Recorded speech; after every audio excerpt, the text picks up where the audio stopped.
Hello students. Last lecture में हमने thermo electric convergence के बारे में पढ़ा था कि वो किस पे बेस्ड होते हैं। वो हमने उसमें सीबेक इफेक्ट पढ़ा था और बाकी सारे इफेक्ट्स पढ़े थे।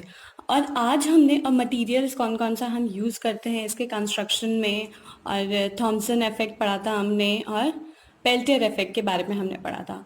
अब आज हम जो है principle, construction and working of thermo electric power generator के बारे में पढ़ेंगे कि हमारा ये थर्मो इलेक्ट्रिक पावर जनरेटर किसके ऊपर बेस्ड रहता है, इसका प्रिंसिपल। तो एज वी कैन सी कि thermo electric power generator is based on the principle of Seebeck effect. Seebeck effect हमने इसके पहले लेक्चर में पढ़ा था। What is that when the junctions of two different metals are maintained at different temperature, then the EMF is produced in the circuit। मतलब कि दो junctions दो डिफरेंट मेटल्स के हम मेंटेन करके रखते हैं डिफरेंट टेम्परेचर पे, तो क्या होता है कि सर्किट में उस डिफरेंस ऑफ टेम्परेचर की वजह से हमारा इलेक्ट्रोमोटिव फोर्स प्रोड्यूस होती है, जिससे हम पावर जनरेट करते हैं। In order to select the materials and design the thermoelectric generator, one needs to start with the general understanding of the thermoelectric effects। हमें मटेरियल और इसकी डिज़ाइन को सेलेक्ट करने से पहले हमें इसकी जनरल अंडरस्टैंडिंग होनी चाहिए कि ये किसके ऊपर, ये थर्मोइलेक्ट्रिक इफेक्ट्स क्या है। In a thermoelectric material there are free carriers which carry both charge and heat. Thermoelectric material में क्या होता है कि वहाँ पे फ्री कैरियर्स होते हैं जो कि दोनों चार्ज और हीट दोनों को कैरी करते हैं। Perhaps the simplest example is a gas off charged particles. तो लेकिन हम इसमें जो सिंपल एग्जाम्पल हम इसमें कंसिडर कर सकते हैं वो क्या हो सकता है कि जो गैस होगी gas off charged particles. Next word is saying if a gas is placed in a box within a temperature gradient। अगर गैस को हम बॉक्स में इमर्स करके रखते हैं within a temperature gradient, जहां पर एक साइड कोल्ड होगी और एक साइड हॉट होगी, you can see the temperature difference we are maintaining। The gas molecules at the hot end will move faster than those at cold ends because of the temperature gradient. Temperature gradient का मतलब बस यही है जो हम temperature difference create करते हैं। The faster hot molecules will diffuse further than the cold molecules and so there will be a net buildup of molecules higher density at cold end. तो क्या है कि फास्टर हॉट मॉलिक्यूल्स जो है वो पहले ही जाके डिफ्यूज हो जाएंगे further than the cold molecules, क्योंकि because of the speed of the cold molecules is slower than that of the hot molecules. तो क्या होगा, उसकी वजह से मॉलिक्यूल्स का बिल्डअप हो जाएगा कोल्ड एंड पे। Then the density gradient will cause the molecules to diffuse back to the hot end. और डेंसिटी ग्रेडियंट की वजह से क्या होगा, डेंसिटी ग्रेडियंट क्या करेगा कि विल कॉज द मॉलिक्यूल्स को क्या करेगा, to diffuse back at the hot end, उसको हॉट एंड में वापस डिफ्यूज करने के लिए कहेगा। In the steady state the effect of the density gradient will exactly counteract the effect of temperature gradient, so there is no net flow of molecules। अगर हम steady state में इसको देखें तो जो density gradient का effect है वो exactly counteract कर देगा temperature gradient के effect को। तो उसकी वजह से क्या होगा कि कोई flow of molecules नहीं होगा। ठीक है। If the molecules are charged, अगर मॉलिक्यूल्स हमारे चार्ज्ड हैं, the buildup of charge at cold end will produce, जो चार्ज का बिल्डअप होगा कोल्ड एंड पे टेम्परेचर ग्रेडियंट की वजह से, will produce a repulsive electrostatic force and therefore electric potential to push the charges back to the hot end. तो ये जो टेम्परेचर ग्रेडियंट की वजह से हमारा जो बिल्डअप हो जाता है चार्ज का कोल्ड एंड पे, वो उससे क्या होगा कि हमारा रिपल्सिव इलेक्ट्रोस्टैटिक फोर्स क्रिएट होगा, जिसको हम एंड देयरफॉर इलेक्ट्रिक पोटेंशियल वहाँ पे क्रिएट क्रिएट होगा और जो कि चार्ज को हॉट एंड पे पुश कर देगा। This is the diagram showing the charge buildup at the cold side. Charge जो है कोल्ड साइड पे बिल्डअप हो रहे हैं कि ये इलेक्ट्रॉन जाके यहाँ पे यहाँ पे आके कलेक्ट हो जा रहा है और ये यहाँ पे कैरियर्स आके कलेक्ट हो जा रहे हैं। Next, the electric potential which is produced by the temperature difference. जो इलेक्ट्रिक पोटेंशियल हमारा टेम्परेचर डिफरेंस की वजह से प्रोड्यूस होता है उसी को हम क्या कहते हैं कि सीबेक इफेक्ट है। एंड द प्रोपोर्शनैलिटी कांस्टेंट, उसमें जो प्रोपोर्शनैलिटी कांस्टेंट यूज होता है that is called Seebeck effect, Seebeck coefficient sorry. If the free charges are positive which is the material is P type, मतलब अगर हमारा फ्री चार्ज पॉजिटिव है, और positive कहाँ पे होता है, पी टाइप सेमीकंडक्टर में, the positive charge will build up on the cold side which will have a positive potential. तो अगर हमारा फ्री चार्ज पॉजिटिव है तो पॉजिटिव चार्ज कोल्ड साइड पे जाके बिल्डअप हो जाएगा जो कि जिसमें हमारा पॉजिटिव पोटेंशियल होगा। Similarly negative free charges will produce negative potential at cold end. तो क्या होगा, अगर नेगेटिव फ्री चार्जेस हैं मतलब कि एन टाइप मटेरियल का, वो जो है नेगेटिव पोटेंशियल क्रिएट करेगा हमारा कोल्ड एंड पे। नेक्स्ट हम देखते हैं इसका कंस्ट्रक्शन। अभी तक हम इसका प्रिंसिपल पढ़ रहे थे कि ये किस पे बेस्ड था, कैसे इसमें काम होता है, कैसे चार्जेस का मूवमेंट होता है, कैसे हमारे चार्जेस जाके कोल्ड एंड पे बिल्डअप हो जाते हैं, कैसे हमारा इलेक्ट्रोस्टैटिक फोर्स या इलेक्ट्रिक पोटेंशियल क्रिएट होता है जो कि चार्ज को पुश बैक कर देता है हॉट एंड पे। नेक्स्ट हमारा कंस्ट्रक्शन है। Thermoelectric power generation devices typically use special semiconductor materials which are optimized for Seebeck effect. हम जो मटेरियल यूज करते हैं वो क्या होता है, स्पेशल सेमीकंडक्टर मटेरियल्स होते हैं जो कि ऑप्टिमाइज्ड रहते हैं सीबेक इफेक्ट के लिए। The simplest thermoelectric power generator consists of a thermocouple comprising, simple जो थर्मोइलेक्ट्रिक पावर जनरेटर है उसमें क्या होता है, एक थर्मोकपल होता है जिसमें कि पी टाइप और एन टाइप सेमी मटीरियल है connected electrically in series and thermally in parallel.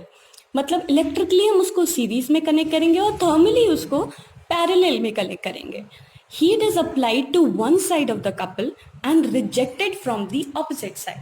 Heat जो है एक साइड से अप्लाई करते हैं हम उस कपल में एंड ऑपोजिट साइड से उसको रिजेक्ट करते हैं। The electrical current is produced proportional to the temperature gradient between the hot and cold junction. That is the Seebeck effect. Electrical current produce होता है जो कि proportional होता है temperature gradient के between the hot and cold junctions. Therefore, for any type of thermoelectric power generator, there are 4 basic components required. जो कि क्या है, heat source यानी कि फ्यूल क्या चाहिए, फ्यूल चाहिए हमें, P and N type semiconductor stack यानी कि थर्मोइलेक्ट्रिक मॉड्यूल, हीट सिंक यानी कि cold side and electrical voltage. This is the diagram showing the basic components of the thermoelectric power generator, where this is the burner box where the fuels are burnt, and this is the injection of this is the portion जहाँ पे हमारा fuel का injection होगा. This is the exhaust where the extra gases can be ejected. And ये thermoelectric module है जहाँ पे क्या हमारा पी टाइप और एन टाइप सेमीकंडक्टर है, and this is the cold side which is the heat sink, and यहाँ से हम इलेक्ट्रिकल आउटपुट कलेक्ट करते हैं. अब इसका एक्सप्लेनेशन हम देखते हैं कि जो फिगर क्या शो कर रहा है, कंस्ट्रक्शन शो कर रहा है हमारा थर्मोइलेक्ट्रिक पावर जनरेटर का. There is a burner in which the propane fuel is used as a heating source in one side. ये हमारा बर्नर है जहाँ पे हम प्रोपेन फ्यूल यूज करते हैं. यहाँ ये हमारा इंजेक्शन का पोर्शन है. The exhaust is used to transmit a burnt fuel, and on the other side cold junction is kept. Cold junction हमने रख रखा है यहाँ पे. And then the thermoelectric module, which is TE module, consists of a number of P-type and N-type semiconductor pellets connected in series or parallel depending on the served load. हमें कौन सा कैसा लोड हमें सर्व करना है उसकी उस पर डिपेंड करता है कि हम उसको कैसे कनेक्ट करेंगे P-type और N-type semiconductor pellets को, and is kept in between the hot and the cold junction. hot और cold junction के बीच में TE module को हम रखते हैं, and the electrical output is taken from the TE module. और electrical output हमारा TE मॉड्यूल से ही कलेक्ट होता है. ये देखिए नेक्स्ट है हमारा working. When the two sides of the semiconductor are maintained with different temperature, the EMS is flows across the output circuit. तो हमारा जो टेम्परेचर डिफरेंस की वजह से हमारा क्या होगा, इस सर्किट से EMF हमारा फ्लो करेगा. As the heat moves from hot side to cold side, the charge carrier moves in the semiconductor materials and hence the potential difference is created. क्या है कि जैसे ही हमारी हीट मूव करती है हॉट साइड से कोल्ड साइड पे, तो चार्ज करियर भी हमारे मूव करने लगते हैं इन सेमीकंडक्टर मटेरियल्स, एंड उसकी वजह से क्या होता है कि हमारा पोटेंशियल डिफरेंस क्रिएट हो जाता है. The electrons are the charge carriers in the case of n-type semiconductor and hole are in p-type semiconductor. Electrons मतलब n टाइप, ये तो हमने पहले भी पढ़ा था, ये इसके पहले से हम पढ़ते आ रहे हैं कि सेमीकंडक्टर में n टाइप सेमीकंडक्टर में जो चार्ज कैरियर हैं वो इलेक्ट्रॉन्स हैं, और p टाइप सेमीकंडक्टर में जो चार्ज कैरियर है वो होल है, जो कि पॉजिटिव चार्ज की तरह एक्ट करते हैं पर पॉजिटिव चार्ज होते नहीं हैं. In a stack, number of p-type and n-type semiconductors is connected. Stack में क्या करते हैं कि number of p-type और n-type semiconductor को हम connect करते हैं. The single p-n connection can produce Seebeck voltage of 40 megavolt, 40 microvolt, megavolt. The heat source such as natural gas or propane are used for remote power generation. Heat source जो कि चाहे natural gas हम use करें या फिर हम propane fuel use करें, वो जो है हमारे रिमोट पावर जनरेशन के लिए यूज़ किया जाता है. अब नेक्स्ट हम देखते हैं कि इसके एडवांटेजेस क्या क्या हैं. Easy maintenance, since they works electrically without any moving parts, so they are virtually maintenance free. ये इलेक्ट्रिकली काम करते हैं, इनमें कोई मूविंग पार्ट नहीं है, तो वर्चुअली क्या होता है कि मेंटेनेंस फ्री रहते हैं. And environment friendly, thermoelectric generators produce no pollution. इसमें कोई पोल्यूशन प्रोड्यूस करने का कोई ऐसा मतलब कोई सिस्टम ही नहीं है कि जिससे हम पोल्यूशन प्रोड्यूस कर रहे हो. तो basically these are environment friendly and therefore they are eco friendly generators. इसीलिए हम इनको eco friendly generators कहते हैं. Compact and less weight. Overall, thermoelectric cooling system is much smaller and lighter than a comparable mechanical system. जो overall थर्मोइलेक्ट्रिकल cooling system है वो छोटा और हल्का होता है कंपैरेटिवली मैकेनिकल सिस्टम से. इसकी रिलायबिलिटी भी ज़्यादा होती है. Thermoelectric modules exhibit very high reliability due to their solid state construction. इसकी रिलायबिलिटी इनकी सॉलिड स्टेट कंस्ट्रक्शन की वजह से बहुत ज़्यादा होती है.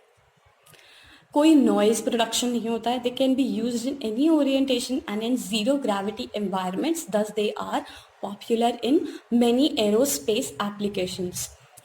Okay, then convenient power supply, they operate directly from DC power source. तो पावर सप्लाई जो हमारा कन्वीनियंट होता है क्योंकि ये डायरेक्टली DC पावर सोर्स से ऑपरेट किए जाते हैं. नेक्स्ट इनका एप्लीकेशन आप देख सकते हैं कि इनको हम होम पावर स्टेशन में जो है यूज़ कर सकते हैं. This is the home power station with a thermo electric generator, कहाँ जहाँ पे हम हॉट वाटर के लिए, इसको हीट प्रोडक्शन के लिए, इसको इलेक्ट्रिसिटी प्रोडक्शन के लिए, हम सब में इसको यूज़ कर सकते हैं. This is the thermo electric generator जो कि यहाँ पे इसमें बनाया गया है फॉर पावरिंग, एक छोटे घर को पावर करने के लिए. नेक्स्ट हमारा थर्मियोनिक कन्वर्जन्स है.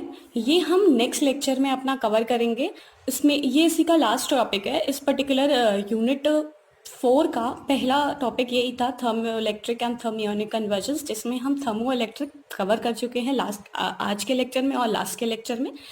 एंड नेक्स्ट हम फर्दर थर्मियोनिक कन्वर्जन्स हम कवर अप करेंगे. आप इसके डायग्राम और इसका जो बाकी नोट्स वगैरह हैं आप इसको ढूंढ सकते हैं. अगर आपको कुछ प्रॉब्लम हो रही है तो आप मुझे वीडियो में कमेंट करके बता सकते हैं कि आपको नोट्स की रिक्वायरमेंट है, तो हम आपको नोट्स अवेल करा देंगे या हम आपको कहीं किसी भी सोर्स के थ्रू आपको प्रोवाइड करा देंगे. ओके, तो ओके स्टूडेंट्स, ध्यान से रहिए, घर पे रहिए, पढ़ाई करिए, क्योंकि जैसे ही लॉकडाउन ख़त्म होगा आई होप कि आपका AKTU के एग्ज़ाम्स वैसे ही शुरू हो जाएंगे. तो आई जस्ट होप कि आप सब पढ़ रहे हो. Okay, thank you.